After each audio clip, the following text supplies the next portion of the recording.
Hi friends, welcome back to my channel. അപ്പോൾ ഇന്ന് നമ്മൾ പച്ചനേന്ത്രക്കായും കുരുമുളകും വെച്ചിട്ട് വളരെ എളുപ്പത്തിൽ ചെയ്യാൻ പറ്റുന്ന ഒരു നാടൻ റെസിപ്പിയാണ് കേട്ടോ ട്രൈ ചെയ്യുന്നത്. അത്യാവശ്യം വലുപ്പമുള്ള ഒരു പച്ചനേന്ത്രക്കായാണ് ഞാൻ എടുത്തിരിക്കുന്നത്. നേന്ത്രക്കായ ആണെങ്കിലും പച്ചക്കായ ആണെങ്കിലും കുഴപ്പമൊന്നുമില്ല. ഒരു മീഡിയം ടൈപ്പൊക്കെ ആണെങ്കിൽ ഒരു 1.5 എടുത്താലും മതിയാവും കേട്ടോ. അപ്പോൾ നമുക്ക് ഇതിൻ്റെ തൊലിയൊക്കെ ഒന്ന് ചീകി കളഞ്ഞതിന് ശേഷം കുറച്ച് ചെറിയ പീസാക്കി കട്ട് ചെയ്ത് വെള്ളത്തിലിട്ട് വയ്ക്കുക. അല്ലെങ്കിൽ ആ ഒരു കറ വരുമല്ലോ, അപ്പോൾ കറയൊക്കെ പോകാൻ വേണ്ടിയിട്ട് ഒരു പൊട്ട് മഞ്ഞൾപ്പൊടിയും കൂടി ഇട്ടാലും നല്ലതാണ് കേട്ടോ. വെള്ളത്തിൽ തന്നെ കറ പോയി കിട്ടും. അപ്പോൾ പച്ചനേന്ത്രക്ക കൊണ്ടുള്ള ഒരുപാട് റെസിപ്പീസ് ഓൾറെഡി നമ്മൾ ചെയ്തിട്ടുണ്ട്. ഒരുപാട് പേര് ട്രൈ ചെയ്തിട്ട് നല്ല ഫീഡ്ബാക്ക് കിട്ടിയ ഒരുപാട് റെസിപ്പീസ് ഉണ്ട്. കാണാത്ര അതെല്ലാം ഒന്ന് കണ്ട് നോക്കുക. പ്ലേലിസ്റ്റ് ഒന്ന് ചെക്ക് ചെയ്താൽ മതി കേട്ടോ. ഡീറ്റെയിൽ ആയിട്ടുള്ള വീഡിയോസ് എല്ലാം നമ്മൾ അതിൽ ചെയ്തിട്ടുണ്ടാവും. ട്രൈ ചെയ്തിട്ട് ഫ്രണ്ട്സിനും ഫാമിലിക്കും ഒക്കെ ഒന്ന് ഷെയർ ചെയ്ത് കൊടുക്കാനും മറക്കരുത് കേട്ടോ. അപ്പോൾ നമുക്ക് ഒരു കുക്കർ എടുക്കുന്നുണ്ട്. ഇതിനകത്തേക്ക് ഒരു 2 പിടിയോളം ചെറുപയറാണ് ചേർത്ത് കൊടുക്കുന്നത്. 2 പിടിയോളം മതിയാവും. എന്നിട്ടിത് നന്നായിട്ട് കഴുകി വൃത്തിയാക്കി വേവാൻ ആവശ്യത്തിനുള്ള വെള്ളം കൂടി ഒഴിച്ചതിന് ശേഷം നമുക്കിതൊന്ന് വേവിച്ചെടുക്കേണ്ടതുണ്ട്. പച്ചക്കായും അതുപോലെ ചെറുപയറും കൊണ്ടുള്ള എരിശ്ശേരിയാണെന്ന് കരുതി സ്കിപ്പ് ചെയ്യരുത്. ആ ഒരു രീതിയിലല്ല കേട്ടോ നമ്മളിത് ചെയ്യുന്നത്. അപ്പോൾ ഇതിന് വേവാൻ ആവശ്യത്തിനുള്ള വെള്ളം കൂടി ഒഴിച്ചതിന് ശേഷം ഒന്ന് അടച്ച് വെച്ച് ചെറുപയറൊന്ന് വേവിച്ചെടുക്കുകയാണ്. അപ്പോൾ കുതിർത്ത ചെറുപയറൊക്കെ ആണെങ്കിൽ നമുക്ക് കൂടി ഇതിൻ്റെ കൂടെ ഇടാം. ഇതിപ്പോൾ കുതിർക്കാത്തതാണ്, അതുകൊണ്ടാണ് ഞാൻ ഈ ഒരു രീതിയിൽ ചെയ്യുന്നത്. എന്നിട്ട് ഞാനൊരു 2 വിസിൽ അടുപ്പിച്ചതിന് ശേഷം പ്രഷറൊക്കെ പോയതിന് ശേഷം ഓപ്പൺ ചെയ്തെടുത്തിട്ടാണ് ബാക്കി കാര്യങ്ങൾ ചെയ്യുക. അപ്പോൾ ആവശ്യത്തിന് വെള്ളം, ഒരുപാടങ്ങ് വെള്ളം ഒഴിക്കണ്ട. ഇപ്പം ഞാൻ ഉപ്പിട്ട് കൊടുക്കുന്നില്ല, ഉപ്പ് പിന്നീട് ഇട്ട് കൊടുക്കുന്നേ ഉള്ളൂ. ഇനി ഇതൊന്ന് അടച്ച് വെച്ചിട്ട് നമുക്ക് 2 വിസിൽ കേൾപ്പിച്ചെടുക്കാം. അപ്പോൾ ഒരുപാട് പേര് കംപ്ലയിൻറ്റ് പറയുന്നുണ്ട് നോട്ടിഫിക്കേഷൻ വരുന്നില്ല എന്ന്. 1-2 വീഡിയോസായിട്ട് അടുപ്പിച്ച് കാണാതിരുന്നാൽ നോട്ടിഫിക്കേഷൻ വരാനുള്ള ബുദ്ധിമുട്ടുണ്ടാവും. അപ്പോൾ ഞാനിടുന്ന വീഡിയോസ് കണ്ടിന്യൂസ് ആയിട്ട് കാണുക കേട്ടോ. അപ്പോഴാണ് നമുക്ക് നോട്ടിഫിക്കേഷൻ വരുന്നതും നമ്മുടെ റെക്കമെൻഡേഷനിൽ വരുന്നതൊക്കെ അങ്ങനെയാണ് യൂട്യൂബ് ചെയ്യുക. അപ്പോൾ അതുകൊണ്ട് തന്നെ കണ്ടിന്യൂസ് ആയിട്ട് വീഡിയോസ് കാണാൻ മറക്കരുത്. അപ്പോൾ ഇത് അടച്ച് വെച്ച് കൊടുക്കുന്നുണ്ട്.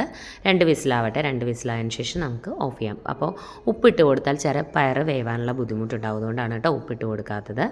അപ്പോൾ ഞാൻ 2 വിസിൽ കേട്ട് പ്രഷറൊക്കെ പോയതിന് ശേഷം ഞാൻ ഓപ്പൺ ചെയ്തിട്ടുണ്ട്. പയർ അത്യാവശ്യം വെന്തിട്ടുണ്ട്, പക്ഷേ നല്ല വെന്തിട്ടില്ല.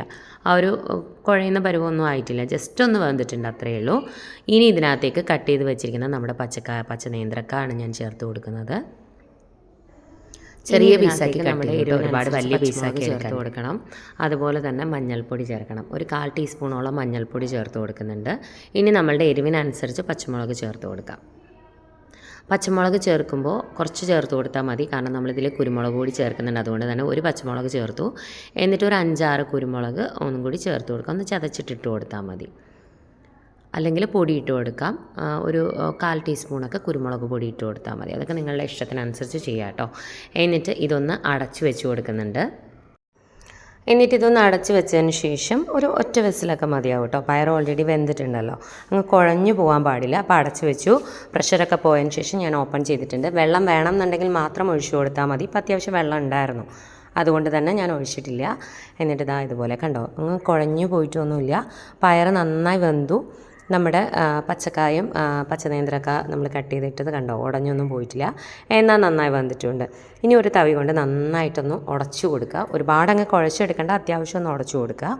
എന്നിട്ട് വെള്ളം കുറവാണ്, കുറച്ച് വെള്ളം കൂടി ഒഴിച്ചു കൊടുത്തിട്ടുണ്ട്. ആവശ്യത്തിന് വെള്ളം കൂടി ഒഴിച്ചതിന് ശേഷം ഒരുപാടങ്ങ് ലൂസാക്കണ്ട, ഒരു മീഡിയം പരുവം. ഓവർ തിക്കാവരുത്, ഓവർ ലൂസാവരുത്, ആ രീതിയിൽ. ഇനി നന്നായിട്ടൊന്ന് തിളക്കട്ടെ. ഈ സമയത്ത് ഉപ്പൊക്കെ ഒന്ന് ചെക്ക് ചെയ്ത് നോക്കുക. എക്സ്ട്രാ വേണം എന്നുണ്ടെങ്കിൽ ചേർത്ത് കൊടുക്കാൻ മറക്കരുത്. തിളക്കട്ടെ, അത്യാവശ്യം നന്നായിട്ടൊന്ന് തിളയ്ക്കണം. അപ്പോൾ ഇതിലേക്ക് നമ്മൾ കറിവേപ്പില ചേർത്തിട്ടുണ്ടായിരുന്നില്ല. ആവശ്യത്തിന് കറിവേപ്പില കൂടി ചേർത്ത് കൊടുത്തു. നല്ല ടേസ്റ്റാണ് കേട്ടോ. കുരുമുളകും ഒക്കെ ചേർത്ത് നമ്മുടെ കറിവേപ്പിലയും വെണ്ണയും അതുപോലെ ആ പയറും കായും എല്ലാം കൂടി ചേർന്ന് വരുമ്പോൾ ശരിക്കും അങ്ങനെ വെന്തങ്ങനെ ജോയിൻ്റ് ആയിട്ട് വരുമ്പോൾ ഒരു പ്രത്യേക ടേസ്റ്റാണ് കേട്ടോ. അപ്പോൾ ഒന്ന് തിളക്കട്ടെ. ഒരുപാടിട്ടങ്ങ് തിളപ്പിക്കേണ്ട ആവശ്യമൊന്നുമില്ല. ചൂടുവെള്ളം ഒഴിച്ചു കൊടുക്കുന്നതാണ് കേട്ടോ കൂടുതൽ നല്ലത്. പച്ചവെള്ളം ഒഴിക്കാതിരിക്കുകയാണ് നല്ലത്. ആവശ്യത്തിനനുസരിച്ച് ചൂടുവെള്ളം ഒഴിച്ചു കൊടുക്കുക. പച്ചവെള്ളം ഒഴിച്ച് പിന്നെ നമ്മൾ തിളപ്പിച്ച് കഴിയുമ്പോൾ ആ ഒരു ടേസ്റ്റ് തന്നെ മാറിപ്പോവും. ഇതാകുമ്പം ചൂടുവെള്ളം ആകുമ്പോൾ ആ ഒരു ടേസ്റ്റിന് വ്യത്യാസമൊന്നും വരില്ല. അപ്പോൾ ഇതിനകത്തേക്ക് നന്നായിട്ടൊന്ന് തിളച്ച് ഓവറായിട്ട് കുറുകണ്ട, നല്ലപോലെ ഒന്ന് എല്ലാം ഒന്ന് ജോയിൻ്റായി വരണം. ഈ സമയത്ത് ഉപ്പും എരിവൊക്കെ ചെക്ക് ചെയ്ത് നോക്കുക. എക്സ്ട്രാ വേണം എന്നുണ്ടെങ്കിൽ ചേർത്ത് കൊടുക്കാൻ മറക്കരുത്. നന്നായിട്ടൊന്ന് തിളയ്ക്കുമ്പോൾ ഫ്ലെയിം ഒന്ന് കുറച്ച് വയ്ക്കുക. അപ്പോൾ ഇതാണ് എൻ്റെ ഒരു കൺസിസ്റ്റൻസി. ഇതിൽ കൂടുതൽ അങ്ങ് തിക്കാക്കി വെക്കരുത് കേട്ടോ, ഓവറായിട്ട് അങ്ങ് ലൂസാക്കി എടുക്കരുത്. ഒരുപാട് അങ്ങ് ഉടഞ്ഞ് കുഴഞ്ഞു പോകരുത്. പയറൊക്കെ കണ്ടോ, ഒത്തിരി അങ്ങ് കുഴയുന്ന പരുവാവരുത് കേട്ടോ. കുഴഞ്ഞു കഴിഞ്ഞാൽ ഇരിക്കുമ്പോൾ തന്നെ ഒരുപാട് അങ്ങ് തിക്കാക്കി പോകും കേട്ടോ. അപ്പോൾ ആ ഒരു രീതിയിലൊന്ന് ചെക്ക് ചെയ്യുക, എല്ലാം കറക്റ്റാണ്. ഇനി നമുക്കിതിനകത്തേക്ക് വേണ്ടത് കുറച്ച് പച്ച വെളിച്ചെണ്ണ വേണം. നല്ല ടേസ്റ്റാണ് കേട്ടോ, നല്ല ടേസ്റ്റായിട്ടുള്ള റെസിപ്പിയാണ്. മസ്റ്റായിട്ടും ട്രൈ ചെയ്ത് നോക്കുക.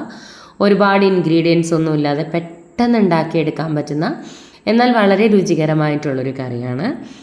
അപ്പോൾ ട്രൈ ചെയ്യുക. നമ്മൾ പച്ചക്കായ കൊണ്ട് ഞാൻ പറഞ്ഞ പോലെ പച്ച നേന്ത്രക്കായ കൊണ്ടുള്ള ഒരുപാട് റെസിപ്പീസ് ചെയ്തിട്ടുണ്ട്. പ്ലേലിസ്റ്റും ചെക്ക് ചെയ്യാൻ നോക്കാൻ മറക്കരുത്. ഇനി നമ്മളിതിനകത്തേക്ക് ചേർത്ത് കൊടുക്കുന്നത് പച്ച വെളിച്ചെണ്ണയാണ് കേട്ടോ. നല്ല കുറച്ച് ഒരു ടേബിൾ സ്പൂണൊക്കെ ചേർത്ത് കൊടുത്താലും നല്ലതാണ്.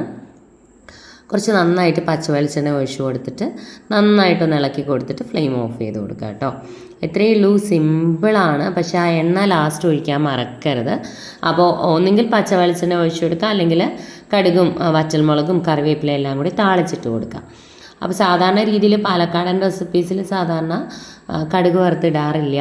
കുറച്ച് പച്ച വെളിച്ചെണ്ണ ഒഴിച്ച് ഓഫ് ചെയ്ത് കുറച്ച് നേരം അങ്ങനെ അടച്ച് വയ്ക്കും. ആ എണ്ണ ഒഴിച്ച് നന്നായിട്ട് മിക്സ് ചെയ്ത് അടച്ചൊരു 5-10 മിനിറ്റ് അങ്ങനെ വെച്ചിരിക്കും. അപ്പോൾ ശരിക്കും ആ ഫ്ലേവറൊക്കെ നന്നായിട്ട് അതിലേക്ക് പിടിക്കും കേട്ടോ. അതൊരു പ്രത്യേക സ്വാദ് തന്നെയാണ്. അപ്പോൾ എല്ലാവരും ഒന്ന് ട്രൈ ചെയ്ത് നോക്കുക. ഞാൻ പറഞ്ഞ പോലെ പ്ലേലിസ്റ്റ് ഒന്ന് ചെക്ക് ചെയ്ത് നോക്കുക. പച്ച വെളിച്ചെണ്ണ ഒഴിച്ചാൽ അപ്പം തന്നെ ഫ്ലെയിം ഓഫ് ചെയ്യുക കേട്ടോ. എന്നിട്ട് നന്നായിട്ടൊന്ന് ഇളക്കി കൊടുത്തിട്ട് അടച്ച് അങ്ങനെ വയ്ക്കുക. അപ്പോൾ ഇത്രയേ ഉള്ളൂ, സിമ്പിളായിട്ടുള്ള നമ്മുടെ റെസിപ്പി ഇവിടെ തയ്യാറായിട്ടുണ്ട്. ഞാൻ പറഞ്ഞ പോലെ പ്ലേലിസ്റ്റ് ചെക്ക് ചെയ്യാത്തവർ പ്ലേലിസ്റ്റ് ഒന്ന് ചെക്ക് ചെയ്ത് നോക്കുക. പച്ച നേന്ത്രക്കായ കൊണ്ടും പച്ചക്കായ കൊണ്ടും അതുപോലെ ചെറുപയർ റെസിപ്പീസും എല്ലാം നമ്മൾ ഒരുപാട് ചെയ്തിട്ടുണ്ട്. പച്ചക്കായ കൊണ്ടുള്ള ഇതുവരെ ഇട്ടിരിക്കുന്ന എല്ലാ റെസിപ്പീസും ആ ഒരു പ്ലേലിസ്റ്റിൻ്റെ താഴെ ഉണ്ടാവും. അതൊക്കെ ട്രൈ ചെയ്ത് നോക്കാം. ട്രൈ ചെയ്തിട്ട് ഫീഡ്ബാക്ക് അറിയിക്കണം. ഇതുപോലെയുള്ള റെസിപ്പീസൊക്കെ ഇഷ്ടമാകുന്ന ഫ്രണ്ട്സിനും ഫാമിലിയിലും ഒക്കെ ഉള്ളവരുണ്ടെന്നുണ്ടെങ്കിൽ വീഡിയോസ് ഒന്ന് ഷെയർ ചെയ്ത് കൊടുക്കണേ. ചാനലൊന്ന് സപ്പോർട്ട് ചെയ്യാൻ പറയുക. അതുപോലെ ഇതുവരെ ചാനൽ സബ്സ്ക്രൈബ് ചെയ്യാതെ വീഡിയോ കാണുന്ന ആരെങ്കിലും ഉണ്ടെങ്കിൽ ചാനൽ ഇഷ്ടമായിട്ടുണ്ടെങ്കിൽ ഒന്ന് സബ്സ്ക്രൈബ് ചെയ്യണേ. സബ്സ്ക്രൈബ് ചെയ്തുകൊണ്ട് മാത്രം എൻ്റെ പുതിയ വീഡിയോസിൻ്റെ നോട്ടിഫിക്കേഷൻ നിങ്ങൾക്ക് വരത്തില്ല. എൻ്റെ പുതിയ വീഡിയോസ് കാണാൻ വേണ്ടിയിട്ട് നോട്ടിഫിക്കേഷൻ കിട്ടാൻ വേണ്ടിയിട്ടും സബ്സ്ക്രൈബ് ബട്ടൺ പ്രസ് ചെയ്യുമ്പോൾ അടുത്തൊരു ബെൽ ഐക്കൺ വരും. ആ ബെൽ ബട്ടൺ പ്രസ് ചെയ്യുക. 3 ഓപ്ഷൻസ് കാണിക്കും. ആദ്യം കാണുന്ന ഓൾ തന്നെ പ്രസ് ചെയ്യുക. എന്നാലേ ഞാൻ പുതിയ വീഡിയോസ് ഇടുമ്പോൾ നിങ്ങൾക്ക് എൻ്റെ നോട്ടിഫിക്കേഷൻ കിട്ടും. കണ്ടിന്യൂസ് ആയിട്ട് വീഡിയോസ് കാണുക കേട്ടോ. കണ്ടിന്യൂസ് ആയിട്ട് വീഡിയോസ് കാണാതിരുന്ന് കഴിഞ്ഞാൽ നോട്ടിഫിക്കേഷൻ വരാനുള്ള ബുദ്ധിമുട്ടുണ്ടാവും. കാരണം 2-3 വീഡിയോസൊക്കെ അടുപ്പിച്ച് കാണാതിരുന്ന് കഴിഞ്ഞാൽ പിന്നെ നമുക്ക് ചില ടൈമിൽ നോട്ടിഫിക്കേഷൻ വരില്ല. അപ്പോൾ ഒരുപാട് പേര് പറയുന്നുണ്ട് നോട്ടിഫിക്കേഷൻ കിട്ടുന്നില്ല എന്ന്. അത് ഇതുകൊണ്ടൊരു ഇഷ്യൂസാണ് കേട്ടോ. അതുകൊണ്ട് കണ്ടിന്യൂസ് ആയിട്ട് എല്ലാ വീഡിയോസും കാണാൻ ട്രൈ ചെയ്യുക. ലൈക്ക് ചെയ്യാനും ഷെയർ ചെയ്യാനും കമൻറ്റ് ചെയ്യാനും മറക്കരുത്. നിങ്ങളുടെ സപ്പോർട്ട് ഉണ്ടെങ്കിൽ മാത്രമേ എനിക്ക് മുന്നോട്ട് പോകാൻ പറ്റുള്ളൂ. അതുപോലെ ഫ്രണ്ട്സിനും ഫാമിലിക്കും ഒക്കെ ഒന്ന് ഷെയർ ചെയ്ത് കൊടുക്കുക, സപ്പോർട്ട് ചെയ്യാൻ പറയുക. ഇതുവരെ ചാനൽ സബ്സ്ക്രൈബ് ചെയ്യാതെ വീഡിയോ കാണുന്ന ആരെങ്കിലും ഉണ്ടെങ്കിലും ചാനൽ ഇഷ്ടമായിട്ടുണ്ടെങ്കിൽ സബ്സ്ക്രൈബ് ചെയ്യാനും അടുത്തുള്ള ബെലൈക്കൺ പ്രസ് ചെയ്തതിൽ ആദ്യം കാണുന്ന ഓൾ തന്നെ പ്രസ് ചെയ്യാനും മറക്കരുത്. അപ്പോൾ പുതിയ റെസിപ്പിയുമായി വീണ്ടും കാണാം. Thank you friends. Thanks for